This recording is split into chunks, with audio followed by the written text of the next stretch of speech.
Welcome to episode 304 of In Touch with iOS, the show that talks about iPhone, iPad, Apple Watch, Apple TV, and related technologies. I'm your host, Dave Ginsburg, and I'm welcoming back Marty Jencius to the show. How you doing, Marty? Thanks for being here. I'm great. I love coming back and love being on the show. And it's just lots of things happening at this time of year. Gosh. Lots of things happening. I thought I had nothing, but I have a lot now. Yeah. And also Ben Roethg's here. How you doing, Ben? I am fantastic. I am fully refreshed from a week of film festing. Yes, you were festing. So awesome.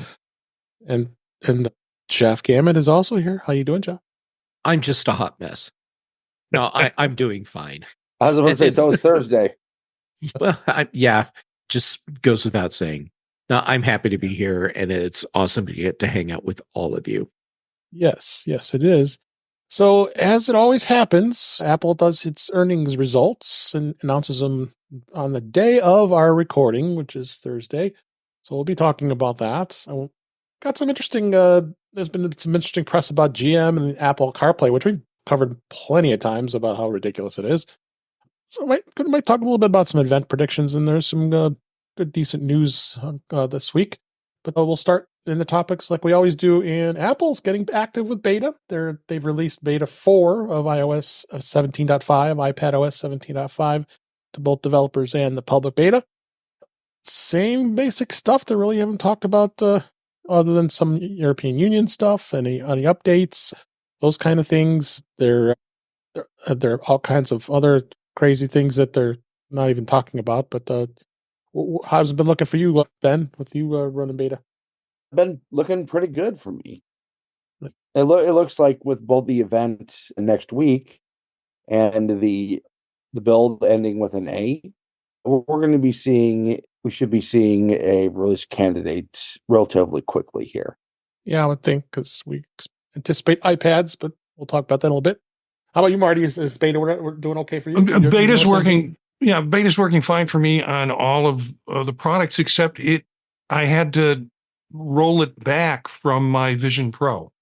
Well, I could continue to use it, but I was trying to troubleshoot the fact that I wasn't able to do the spatial FaceTime, and everybody else in the group was able to do it. And one of the differentiating factors was that I was running the beta.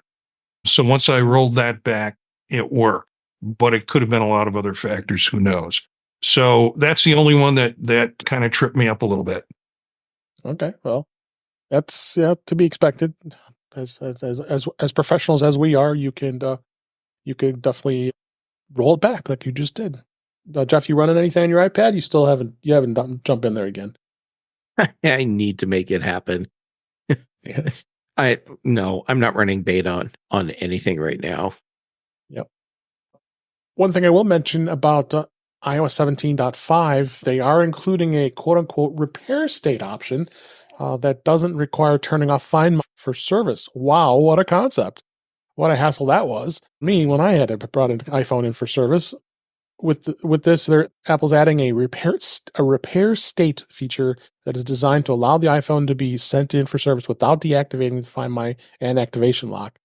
The fourth beta now has this feature, an option for all devices in Find My, and using it with an iPhone puts the iPhone into its new repair state option.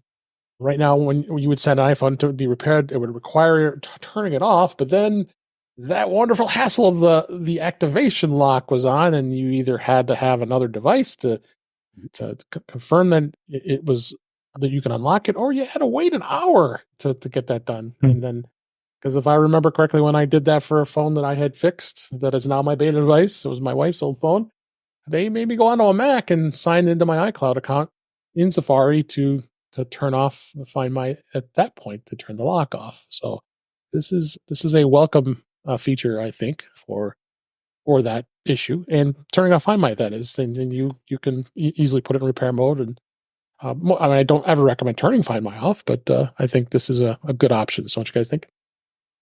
How I'll go this first. Not a feature when this option was created? Yeah. Seriously. Yeah, someone who used to work in customer-facing tech support at the Geek Squad. Yep. You have no idea how much of a pain in the booty this was. I agree. I don't think there's a single person in support or end user who didn't collectively gasp, thank you, God. Yes. Very welcome change for that. Yeah, from what I could tell, it means that you're not sending a phone that's completely unlocked and that's not floating around the universe for people to pick up and take while it's in transport or transit to maybe getting to a repair. It's kind of a nice intermediary step that they put in. It's a little thing, but it's a very meaningful thing. Like I said, I had firsthand experience with it, so I wish I would have had it at that point. So, but yeah, great thing that Apple added finally for that. So, I'll just mention real quick. You just mentioned Vision Pro. There was the 1.2 that you had installed, and you had to downgrade. Like you said, Marty, and not much to it other than you had a downgrade, right? Yeah. There really wasn't much to it. A little bit more. People are saying the resolution's better, that it's a little bit more snappier. I don't know. That could just be a Hawthorne effect. They got something new, so it's going to look better. Yep. But that's what people are saying. Okay. But not much discernible. And I rolled from the developer beta just to the standard beta. So, okay, that's running fine for me. Okay, great. And then watchOS 10.5, nothing to really report there. That's the fourth beta of that. And tvOS, the 17.5, that is out as well. Nothing really to report on that either. So that is beta. We're in like Ben said, I think this is going to get close to being released. I would bet next week or the week after, depending on what the announcements are, which we think are iPads. And yeah, we'll definitely see where that goes. So let's jump into the next topic, which is the Apple's Q2 earnings report. And this was some interesting numbers. We always quote our friend Jason Snell and the great folks over at Six Colors. And he does all those pretty barcodes and charts and all that stuff. Charts, I should say, not codes. And they did announce the financial results for the fiscal second quarter of 2024 today as we record, and the company booked $90.8 billion in revenue, which was down 4% versus the year ago quarter, and with $23.6 billion in profit. I mean, that's a pretty nice number. Mac revenue was up a nice hefty 4%, which is pretty impressive for the Mac because it had been down for the last couple quarters, probably presumably because of the release of the M3 MacBook Air and the iPad, which of course we expected revenue on the iPad to crash down to a $5.6 billion, which is a 17% drop. And that's a fully expected since we haven't had a new iPad in 2 years. But services, oh my gosh, there was a new record, $23.9 billion in revenue. It was up 14% year over year. The wearables, home, and accessories categories managed to $7.9 billion, and that was down about 10%. So far, you're still looking at the breakdown. iPhone is still dominant, 51% of all sales from Apple in that quarter for the revenues was for iPhone, and 26% is services. So, boy, we keep talking about services here, guys, and it just every quarter it just continues to grow and grow and grow. And I'll be surprised Apple's going to start adding more services at camp on this. Jeff, I'll start with you. What do you think on these numbers? These numbers are in line with what I would expect for a Q2. So I'm not seeing any real surprises. I expect that next quarter we will see better numbers for iPads because we have a keynote event coming in just a couple days. And the whole thing with services, Apple gets it. You can't rely on a single product to carry the company. And that product for a while has been iPhone. So growing services tells me that Apple is doing something right. The decline year over year that we're seeing in revenue, and actually I think it's in profits also. Yeah, it's down a little bit for profits as well. Okay, the Apple haters are going to say this is proof that Apple is failing. But the reality is Apple's long-term trend just keeps going up. So Right. seeing a year-over-year relatively minor decline for the amount of money that Apple brings in, I don't see that as a concern. How about you, Ben? How do you like these numbers? I like them a lot. And honestly, they're in line with what I'm seeing. About 20 years ago, Apple was a Mac company. After that, Right. they transitioned to an iPod company, to an iPhone company. And I think we're starting to see that with services starting to be what Apple's bread and butter are going to be going forward. We're getting to the point where, you know, honestly, releasing a new phone isn't going to be as big as it used to be because, well, this is if I can get that thing to actually focus, but that's a 12 Pro Max, and I'm able to function perfectly with it every day. People are able to keep phones way longer now. We're getting to the point where Apple's platform isn't a specific piece of hardware. It's the services that run on that hardware. The basically where the apps, the Apple Music, Apple TV Plus, Right. that's where Apple is going to be, and you're going to get a consistent user experience within those services, no matter what device you're on. For sure. And we'll wrap it up with you, Marty. Where do you think the Apple looks like? I'm not brilliant on numbers, but I'd be curious. You get more people into the ecosystem, they're going to purchase more services. The services aren't necessarily going to dwindle off. So you've got a larger user base accessing more services. So it's nice to know that people are going to be chasing after new iPhones all the time because those are replenished and that's a steady source of income for them. I'm curious about the wearables in terms of, what is or will be the impact Vision Pro in terms of that as it happens and happens more. So, and then that's the thing too with Vision Pro. The numbers that are here right. Are probably really not effective of what Vision Pro sales were because it was right towards the end of the first quarter, second quarter. So they probably, but again, they've been saying with Vision Pro that numbers haven't been that great, but of course, Apple never publicizes how many units they sell and what's going on with that. But that's going to be interesting. Yeah, numbers aren't that great, but these are a whole. I mean, you look at the total number that were sold and the cost of the devices. It's extra income. Well, it's interesting to see how that plays out. Yeah, profitability. There was some of the notable things that were some takeaways. One of the things is AI, generative AI. Tim Cook did say that they're making significant investments in AI and that they have some very exciting things to share with customers soon, which what I would say soon means probably next Tuesday for Let It Loose event. Or He also went on to WWDC. say, or WWDC could be the other one too, for sure more in WWDC. He also believes that Apple has advantages that will differentiate the company, including Apple's hardware and software integration, Apple Silicon, the neutral engine, and the focus on privacy. They're always talking about all those things.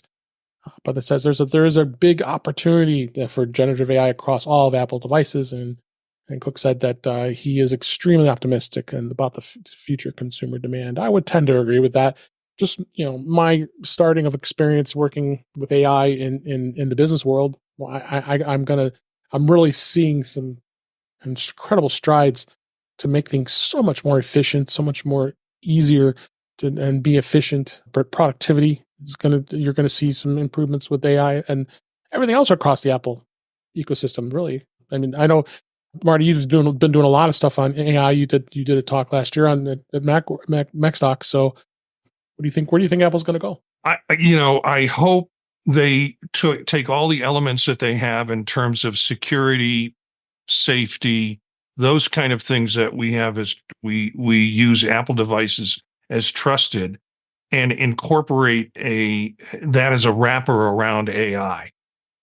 Instead of it sort of being the wild, wild west of AI, I would like to see Apple kind of close that garden off, have selected and well-defined sources of information, versus just the cloud of things that everybody throws into it then becomes real versus not real.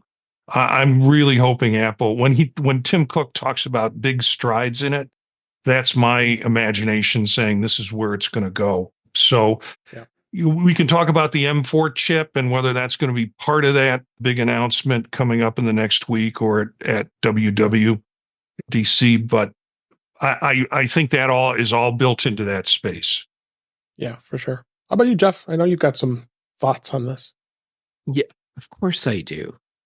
Keep in mind, Apple has been doing a lot under the hood with AI and ML for a long time. So it's not like they're coming into this whole space without any experience. The LLM part or generative AI part, that's new for Apple. And when Tim Cook says that they have their advantages that will differentiate the company, of course they do. Apple controls everything from end to end. That gives them incredible control, of course, but also gives them the ability to really refine what they're doing to fit with the products that they're making. So, I expect that we will see some interesting things come out of this. And while I expect a lot of people are thinking, oh, this is going to just be, we get a version of the S Lady that talks to us like Majel Barrett, as the Star Trek computer voice. Sure, maybe. But I think what Apple is going to do will actually impact people more on a daily use level in more of a transparent way, where the AI tools that they are going to be giving us are going to be designed to kind of transparently work with what we're doing and make that, and I'm very nebulous here, better, because we haven't seen what they're doing, but better. Your last input on this from you, Ben. What's your thoughts? I think the one thing that's going to differentiate Apple and AI here is going to be that on-device LLM wrapper. That makes sense. But also, we just talked about with Vision Pro. The Apple Vision Pro was mentioned during the call.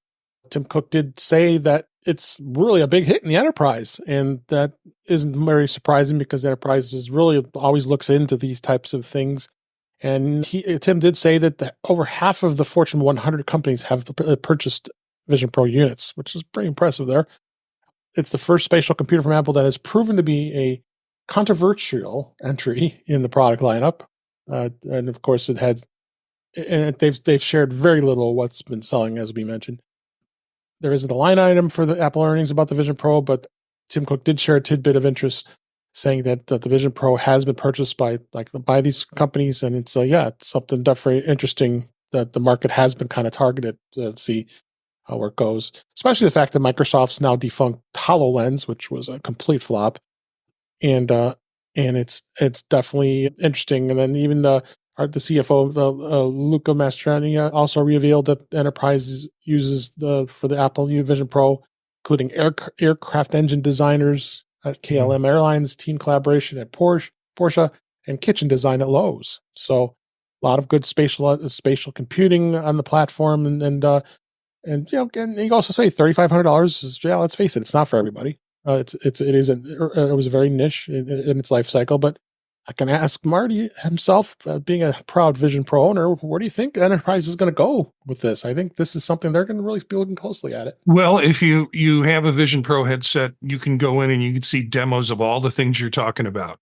KLM, you can see engines expand to look at parts. And what I think it's going to do is companies are either going to find their own people to develop what they need for that purpose, or it's going to be given to people to develop it for the company. But you're going to start seeing a lot of more training capabilities with it. You're going to see some sales capabilities with it. And there's one app that is kind of pushing the fact that it can be used for marketing, but you have to, somebody has to generate the device that's going to be looked at or marketed or whatever. I think, originally when I thought, when I got one, I thought, I don't see how this connects to enterprise. But more and more folks in enterprise, I think, they're coming up with ideas to use it. What I've been surprised about is the social aspects of it. And sometime we'll talk about that. But it is really becoming a social device with people. And, all the warnings were, oh, you're going to sit in your living room, you're not going to talk to anybody. That's crazy. I sit in my living room and I talk to people all over the world and have those conversations with the headset on.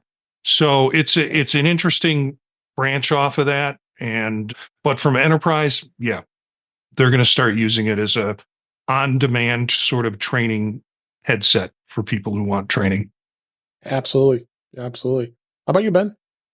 There's a lot of products where the Pro in the name, it can be rather dubious. This is a lot like the Mac Pro. There are consumer uses if you're willing to pay the price, but primarily, at least as it is now, the Vision Pro does lend itself more to business uses than it does consumer uses. Yeah, I would tend to agree with that. Last word, Jeff, on this. I have no doubt that there are a lot of businesses that are finding Vision Pro to be incredibly useful. However, keep in mind that Apple was a little bit vague when they talked about companies buying Vision Pro. All it takes is a Fortune 500 company to buy a single Vision Pro to fit in with the statement that was made and for it to be true. So I think there's the potential that people are making a leap here from companies are buying these to there are a lot of Vision Pros in these big enterprise operations. Maybe, but don't just assume that's the case. Nope, that is true. So I definitely see it's going to be interesting, and that is for sure. So before we move on, I want to give a shout out to everybody in the chat room and in touch a friend TouchWiOS at youtube.com/IntouchWiOS. Hey to Cletus and to Webb and to Brian and any else folks out there chatting with us tonight. You can be in the live chat every time. It's at 8 p.m. Eastern time on Thursday. So come join us if you have time the next time. But that's great to see folks in the chat talking to us. So let's go ahead and move on to GM. Do they regret kicking Apple CarPlay off the dashboard? There was some very interesting articles, specifically in Bloomberg, talking about that uneasy relationship with Detroit and Cupertino, and is on display in a flawed rollout of the GM software. And I'm not going to read through the whole verbatim as far as what was talked about here, but one of the notable things is that there was somebody that was talking about that they owned a 2024 Chevy Blazer EV, and one of the nicest rides that they said Mike Waldron was quoted as saying as he's ever owned, paid $62,000 for this back in November, and he loved the radiant red paint, the buttery acceleration, the deluxe interior, the slick displays stretched across the dash, but one thing was missing: Apple CarPlay, because of course GM ditched support. That's those good old people here, and guess it turned out that there was larger problems on a trip he had, on Ohio for Thanksgiving. Ironically, Marty, that after a warning randomly popped up on the main screen, the apps kept crashing before the display blacked out altogether. With the system bricked, no settings could be changed for the 600-mile drive back to Des Moines, Iowa. Not even Sirius XM channel, which was stuck on 1990s radio. That's all he was stuck. I could listen to all that drive away. Did he even turn it off? Is now apparently not. He says that it said it was his 4-year-old is now well versed in my music taste. So once he got home, he brought it to the dealership where the vehicle stayed there for over a month, trying to diagnose the glitches. he wasn't alone. Numerous customers ran into major software problems and vehicle faults, forcing GM to ground the vehicle and halt all sales back in December. As weeks dragged on at the shop, and the service rep basically says, if there was anything he could do to make the situation right, it says, yeah, put CarPlay back into it. The guy laughed and said, the guy said, I have a feeling I'm going to start hearing a lot of that. And of course, it's not possible. So I think I'll boil down this article, and most of what's been said is this, GM, shame on you. I mean, why did you abandon this? You thought you were going to be able to just bring in all these other folks that were from other companies that had experience with these systems, and then I don't know what's going to happen. And I'm going to start off with Ben because I know you have comments on this. Honestly, there have been missteps in GM's,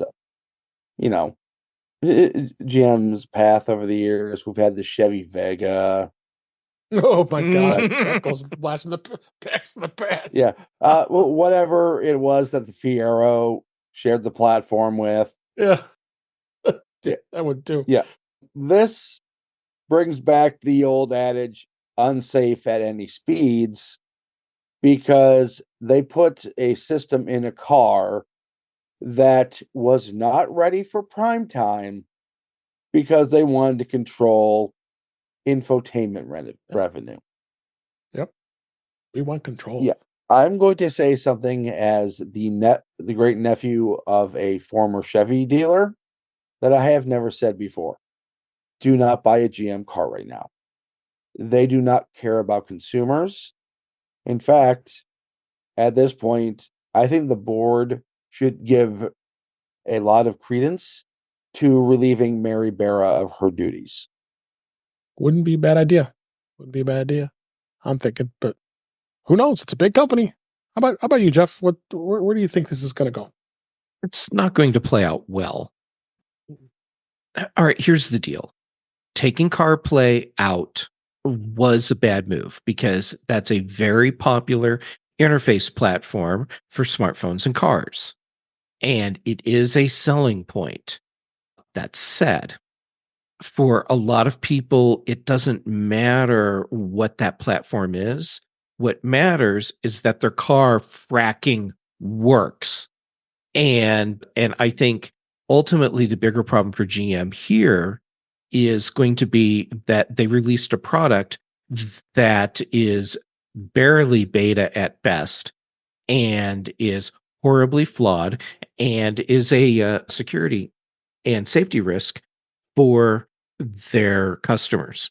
And they acted very irresponsibly by rolling this out when they did. Yeah, and they want to sell it to the cops too. That ain't gonna happen. Yeah. That's going to play out well. Yeah. How about you, Marty? I was late to the show with CarPlay. Everybody's talking about how great it was, and I bought a Subaru, and that wasn't necessarily built into it. And I took one trip through New York. Car had problems, so I went to the Subaru dealer. They gave me another car, and I was using an Android phone at the time.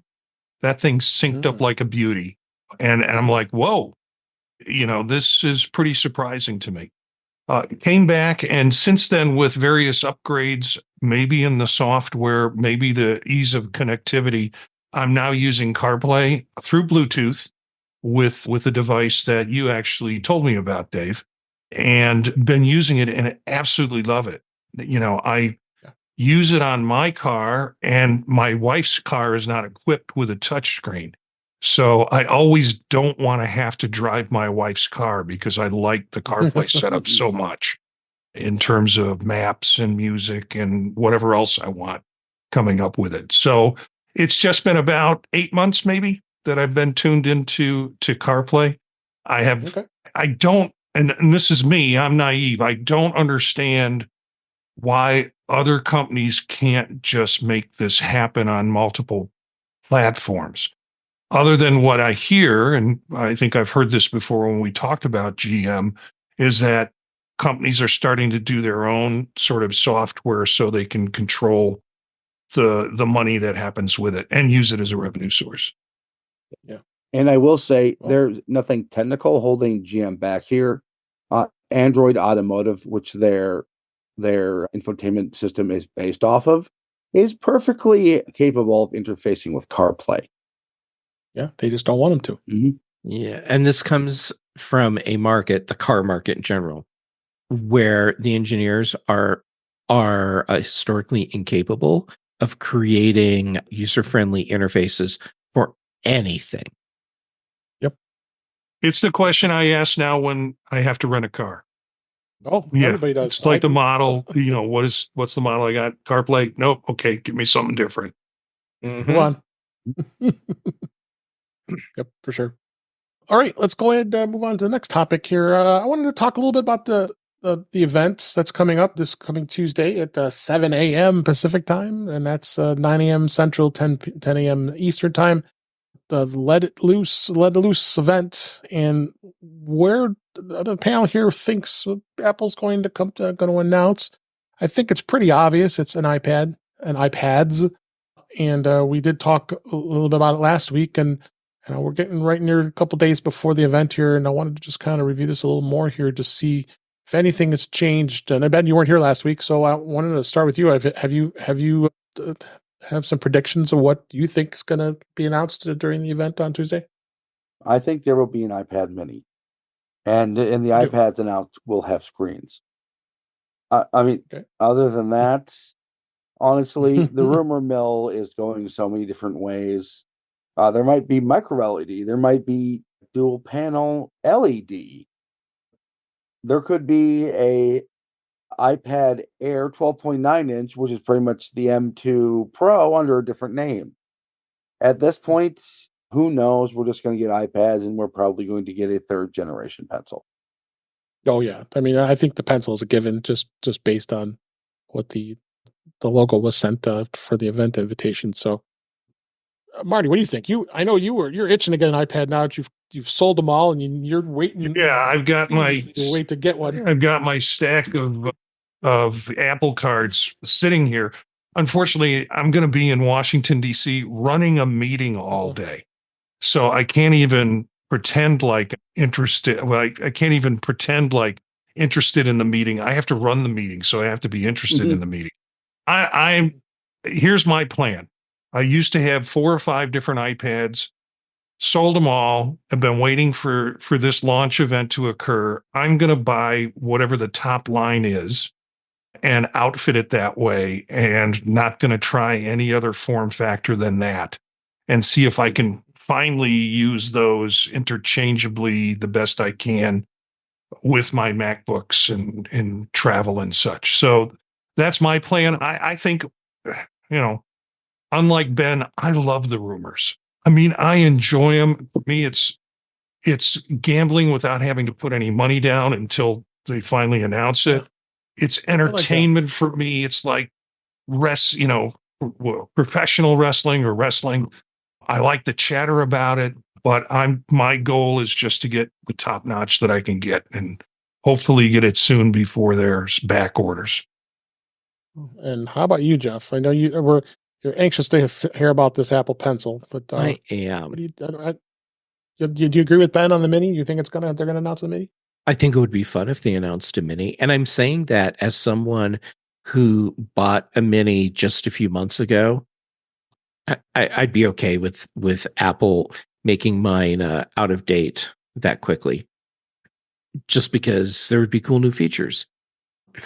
My expectation is that Apple is going to be showing the iPad as a content creation tool. They're really going to focus on that with the announcement. So the new Apple Pencil will fit into that. I think that we'll probably see a couple announcements or demos from companies that are already making content creation software for the iPad.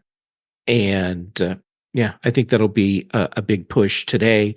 And then from the more technical side, we'll get to see that push for the iPad at WWDC. Yeah.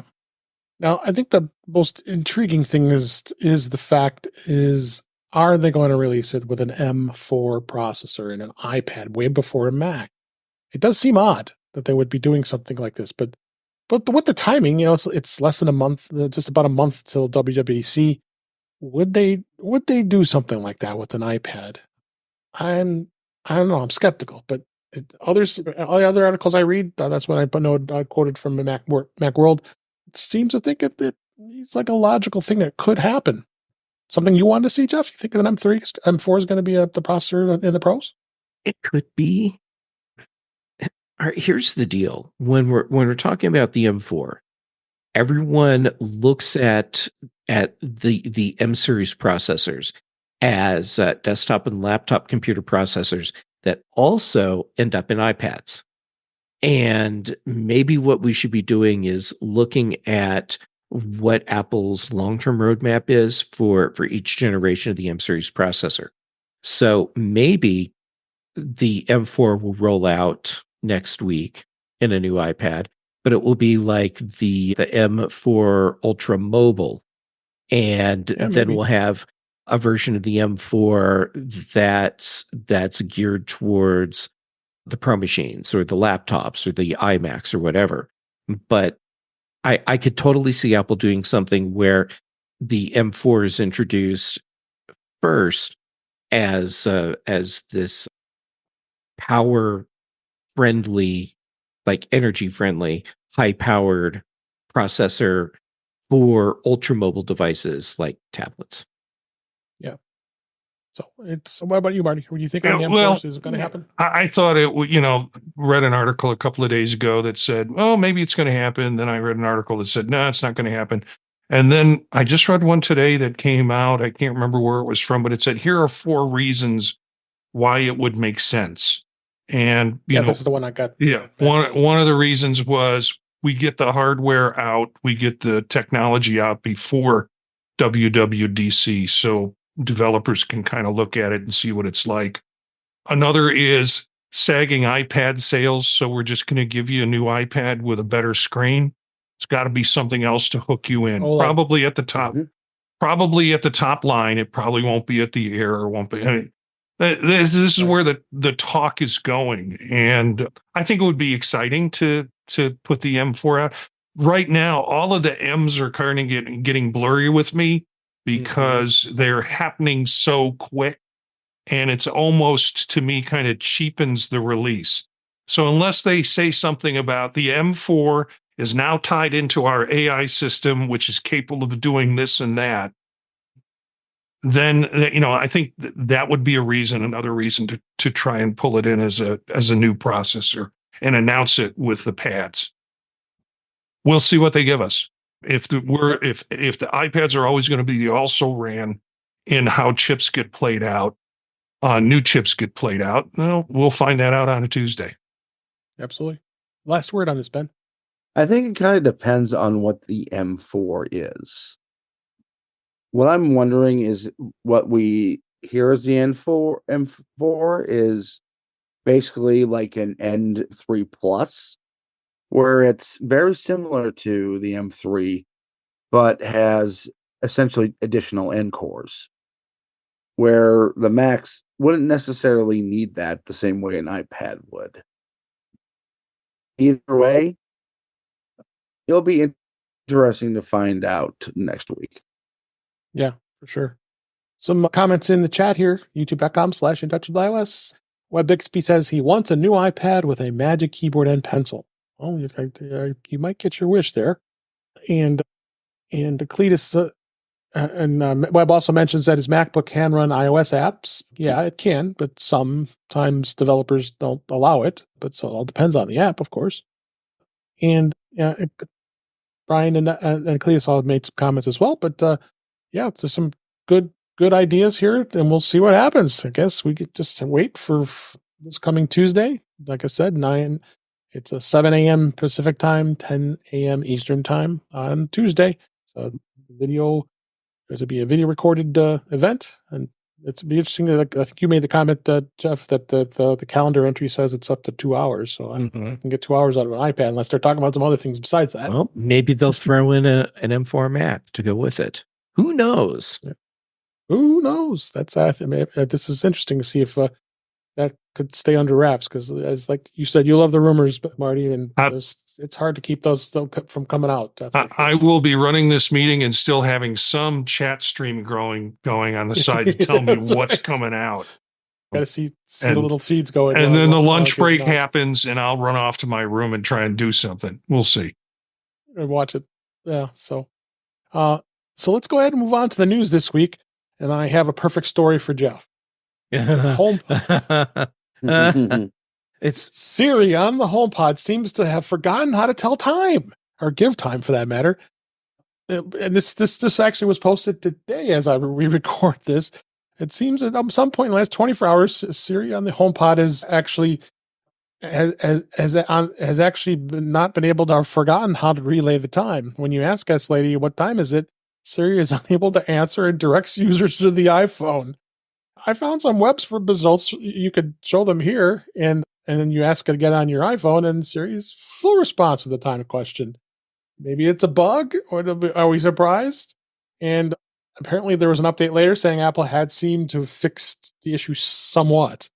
Asking what time it is provides the time, but Siri is still not able to give the time you asked. What is the time, or can you tell me the time? I'm curious to ask that, but what do you think, Jeff? Okay, first, I am so proud of you for knowing you were picking a story like this specifically to trigger me. Well done. You have learned so well, my Padawan. I have learned. I've been doing it too long with you, Jeff. I mean, what the hell? How can this be a thing? I have a feeling that Apple has been in the process of rolling out updates and feature enhancements for the S Lady that we will learn more about at the keynote event next week. And as part of that process, we're experiencing problems, the transient issues like this one, the HomePod not being able to tell time.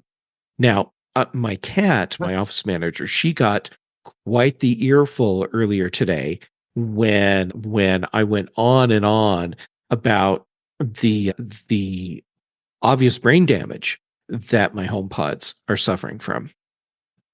I haven't checked lately to see if my HomePod can tell me what time it is. The irony for me is when I get up in the morning, even though I know what time it is, before I climb out of bed, I say, "Hey, S Lady, what time is it?"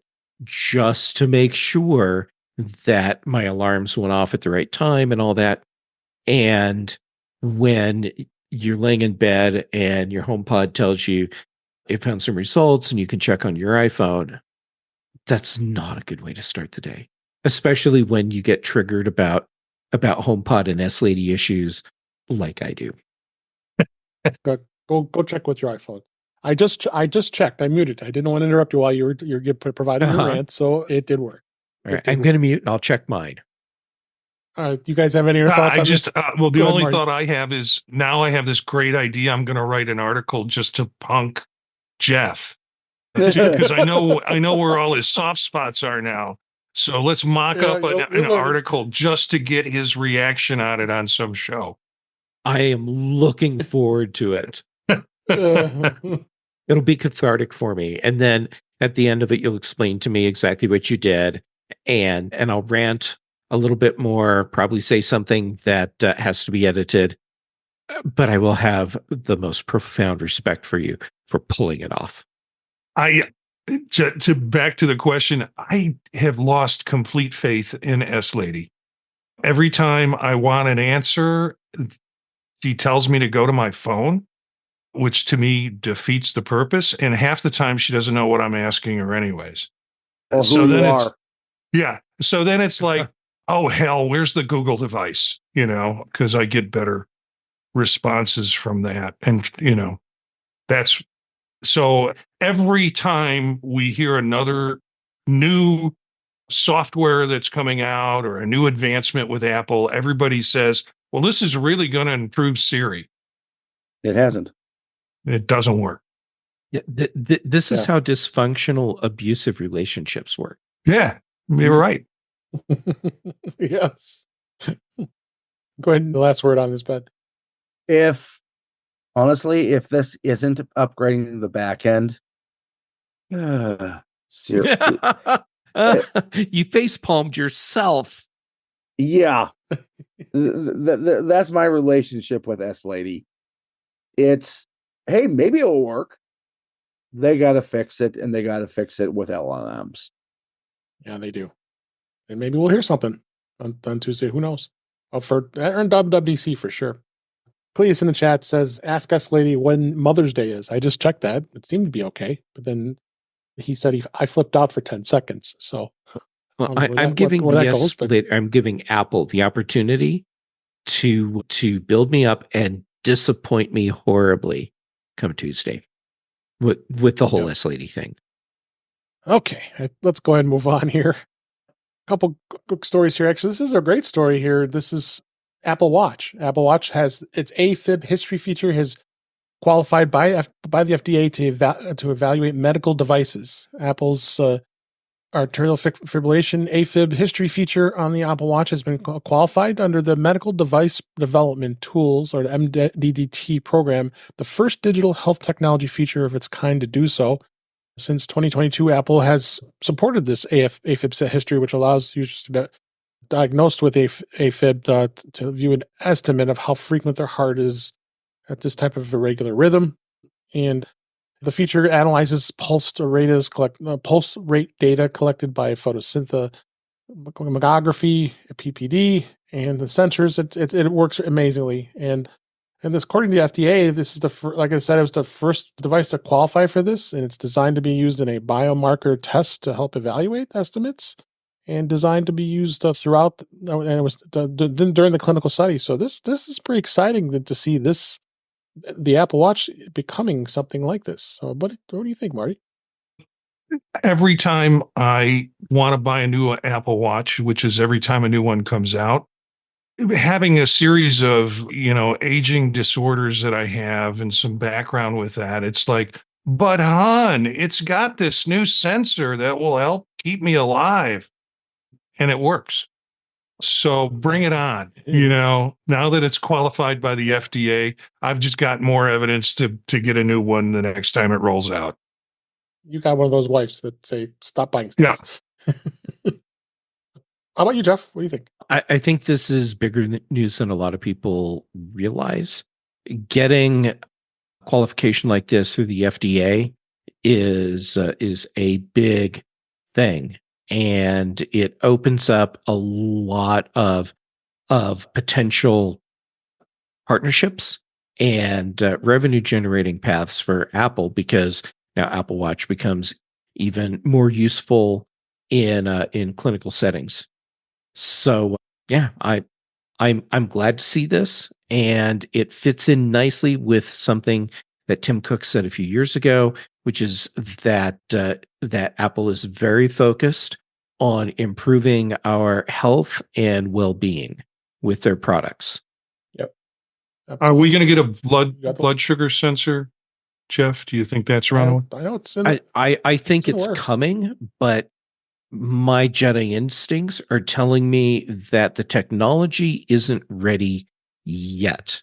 But once that's really nailed down, then we will get non-invasive blood glucose testing on the Apple Watch, either built into the watch directly or as a watch accessory. Yeah, Apple looks closely at these monitoring type devices. I use the Dexcom G7, and it's a pretty amazing device. But it is a little bit intrusive because you have to actually pop it on your arm, and it sits on your arm for 10 days, and it goes in a little layer of your skin. So, but it is pretty impressive to be able to know all the time, and I haven't have to prick that finger to check every time. So yeah, I'm hoping just like Ben. What do you think, Ben? What's your last word? Honestly, this is primarily a medical device for me now, medical and fitness. The more things it can do that are medically certified, the better the Apple Watch is for me. Sure. A couple more quick stories before we get close to wrapping up here. Apple's physical Apple cards are going to be expiring soon. They're going to be shipping out new replacements. Apple has informed some of the early Apple Card customers, that's me, I haven't gotten a notice yet, but I think it's going to happen, that their physical titanium cards are set to expire this summer, with replacements to be sent in the near future. Customers who had signed up for the Apple Card in August of 2019, I signed up right when it came out. When the Apple Card was launched, we'll be receiving the notice. They'll probably haven't, they missed me yet, or maybe it hasn't come out just yet. It appears that the physical card is designed to only last for 5 years before a replacement is sent out. Most of the Apple Card's functionality is digital, with options for rotating security codes and credit card numbers for online purchases, but there is a number associated with the physical card that is used for in-person transactions. Credit card companies add expiration dates to the physical cards for fraud prevention purposes, so they have to introduce new technologies. And they just went through and talked about that it's going to be happening. I can't believe it's been 5 years. It came out. Yeah, my card expires next year, and honestly, I assumed that Mine's July, that so expiration was like a software expiration, me too. Mhm. and then when the expiration date rolls around, then it updates and the expiration date changes. But physically changing the card, that's kind of surprising to me. I did not expect that to be a thing. I guess it must be it's part of the requirements of credit cards. So That's wasteful. you have one. Yeah, and I saw this article. I'm like, oh, I thought I was an early adopter, but my expiration date is 2027. And when I first got it, it was like, look at this new Apple Card. I sharpened one edge and I cut my steaks with it. I always drop it on the table so you hear it. Yeah, and it's got some nicks and chips in it, but I remember having to interface with Goldman Sachs around some report or some warning that I had. And I don't know if they then reset the clock on it when they reset the card, but I thought I was earlier in than would be 2022. So yeah, I'm sure I was in earlier than that. So I'm jealous. You guys are going to get nice new cards. Yeah, well, Ben, I don't think you have an Apple Card. Nope. So unless you have any other comments on this. Well, Ben, once this first round of cards start expiring, I bet you can pick one up cheap. It won't work, but you can say you have one. I've got one. They sent me a second card. I opened an account and I had to close it because it was the wrong email address. So I got one that's never been used and it's no longer not valid. It's sitting on my desk. So I got that one as a souvenir too. So a couple more stories here. We're going to also talk about the side loading of iPadOS must happen in the EU. It's going to happen this fall. The EU mandated these changes this fall. I know we're getting tired of hearing about all the EU stuff because it doesn't affect us in the United States here, but we know that whole thing happened in March of this year where they released 17.4 and the European Union is requiring to allow you to be able to do side loading. Now Apple has 6 months to ensure that's full compliance of iPadOS devices as well per that DMA obligation. And no surprise here that they have to get this compliant. I don't think there's much else we can say about this. We've beaten this topic to death. Unless you guys have any comments about this. Good. The two other things here I want to mention real quick. This story was interesting. This was a 9to5 Mac. Here's how much Google paid Apple to have Safari's default search engine in 2022. It's no secret that Google's paid Apple a lot of money by being the default search engine for Safari web browser and iOS and macOS. In 2021, they paid $15 billion to keep Google as the default search engine on Apple platforms. Now it's revealed that it went up $5 billion, $20 billion in 2022. So again, and also Apple's being rumored to actually be in talks with Google to use the Gemini AI in iOS 18. So you got some of those rumors there too. And we really haven't dabbled in much rumors on iOS 18 because I want to wait until WWDC. But are you guys surprised at all that Apple's receiving a nice big hefty check from Google for default search engine? Not with what we heard a couple months back. Yeah. Yeah. It's not a surprise. For a lot of people, it could be a surprise to see just how much money Google makes from being the default search engine. They wouldn't pay Apple $20 billion a year for this if they weren't making a lot more than $20 billion a year off of us. Yep. And they're making it with our data. Yep. I feel so used. I do. Last of the stories here is, any of you guys experienced this mysterious Apple ID password reset that happened? There was a lockout. There was signing in again. And there was Apple's lack of response. They can and had to actually go in and sign back in and figure out why did it lock you out. It's an article from the Integro, the Mac security blog, and going through the whole weird process. I know our friend Dr. Ock, I saw him post on social media that he was traveling when it happened, and he was 5,000 miles away from home. And boy, it was quite a nightmare for him not being at home and getting your devices signed back in, and may not have the proper ways of authenticating back into the account. And I mean, kind of shame on Apple for this to happen. And they never really had any response, did they? Jeff, you hear anything? I never heard anything from Apple. I mean, having a problem like this happen, yes, that's a major pain in the butt. However, Apple failing to even acknowledge that there's an issue, talk about it in any way, that is unacceptable. Just full stop, unacceptable. Yeah. I'm glad that I did not have this problem, especially since I have so many app-specific passwords set up in iCloud, and resetting your password wipes those out. You have to start those over. The whole thing just be a major headache. And I feel bad for everyone that had to deal with this. Did you guys have a problem? Yeah, I did. So Jeff, feel bad for me. I feel bad for you. I feel bad for you. I don't, but I have to admit, I thought it was, well, this is my time. Apple's trying to tell me something. I don't change my password enough on the device and update my password. So it at least forced me to do that. That's the only silver lining that I find on that cloud. But it was every device that I have. And I've got quite a few devices, and then having to do password authentication and coming up with particular Apple passwords to be able to do it was a pain in the butt that lasted a couple of days. But I'm all caught up, having still some catch up with my messages on my devices. So my daughter's getting 2 messages from me or something. So we're still working that out. And it's probably because I also wound up resetting some aspects of the device. So yeah, but it's karma as far as I'm concerned in terms of not having taken that effort deliberately enough in my life to protect my own security. Yeah, for sure. Anything else on this? We'll go ahead and go to the announcements here. First announcement is, I keep talking about it. I keep wanting to make sure everybody knows about it. Macstock 8 is coming July 12th, 13th, and 14th in Crystal Lake, Illinois. It's Macstock 8 called Level Up, and you want to come to this session. I'm telling you, it's an absolute blast.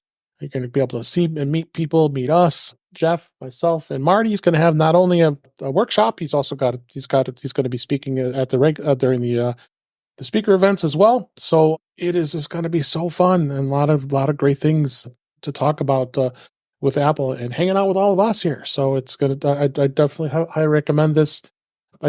You guys looking forward to this? I know this is your second time now, Marty, speaking, or is it third? This will be my second time speaking, and I'm enjoying it. The first time I was just terrified. Yeah.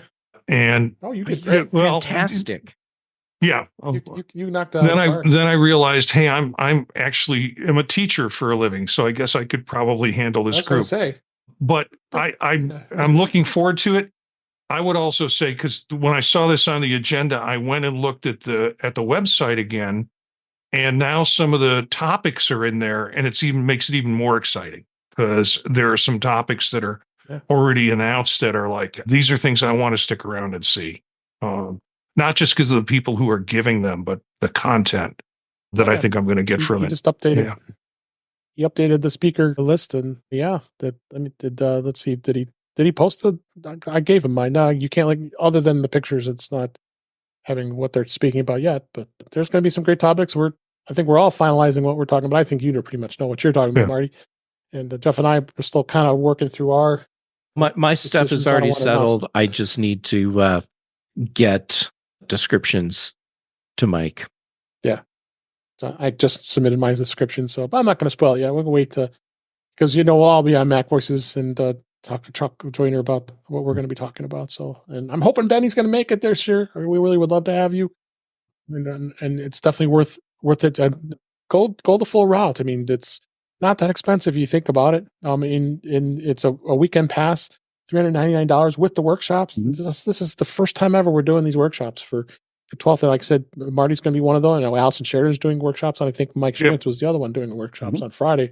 So it's an all access pass. You definitely want to come check those workshops out on Friday. Then Saturday and Sunday, it's the normal, regular thing we've been doing for all these years. MacStock 8. This is the 8th of the in-person events. We missed a few obviously from the pandemic years. I've spoken at every single one, and I'm so excited about that and continue on here. So, and you'll get a digital pass afterwards, be able to watch all this stuff. You get a free t-shirt, there's lunch, there's film festival where we'll be doing so much stuff. So go and check it out. MacStockConferenceandExpo.com and come see us. We're going to have an absolute blast. Another announcement I wanted to make here, and I made it last week, but now Marty's here. I wanted you to tell us about your awesome brand new podcast, Vision Profiles. I was so excited to hear about this.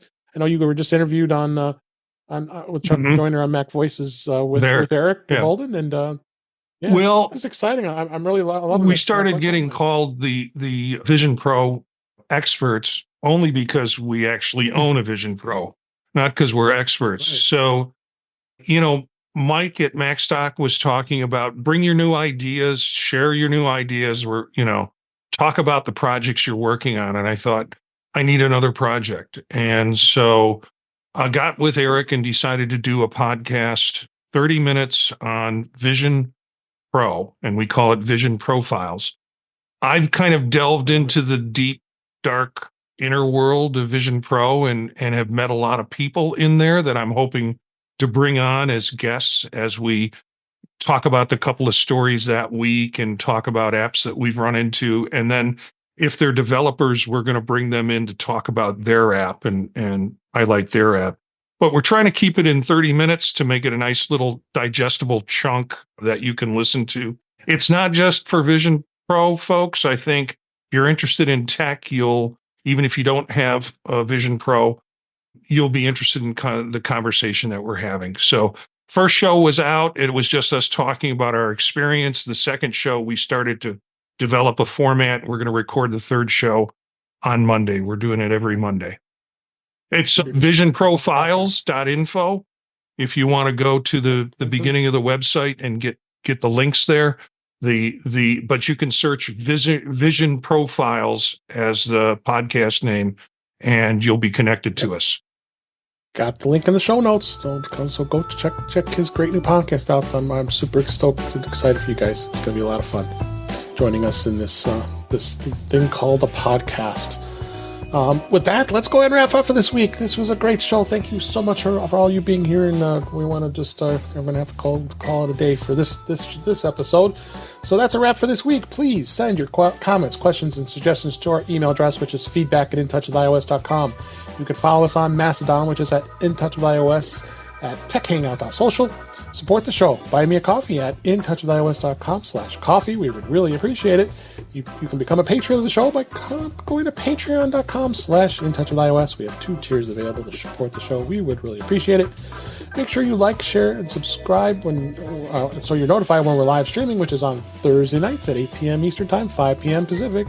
Shout out to Webb and to Brian and to Cletus and any of the others that were in the chat room this week. You can chat with us live during that time. That's our YouTube channel, which is youtube.com/intouchwithios, where you can watch the current and past live streams as well as listen to past shows.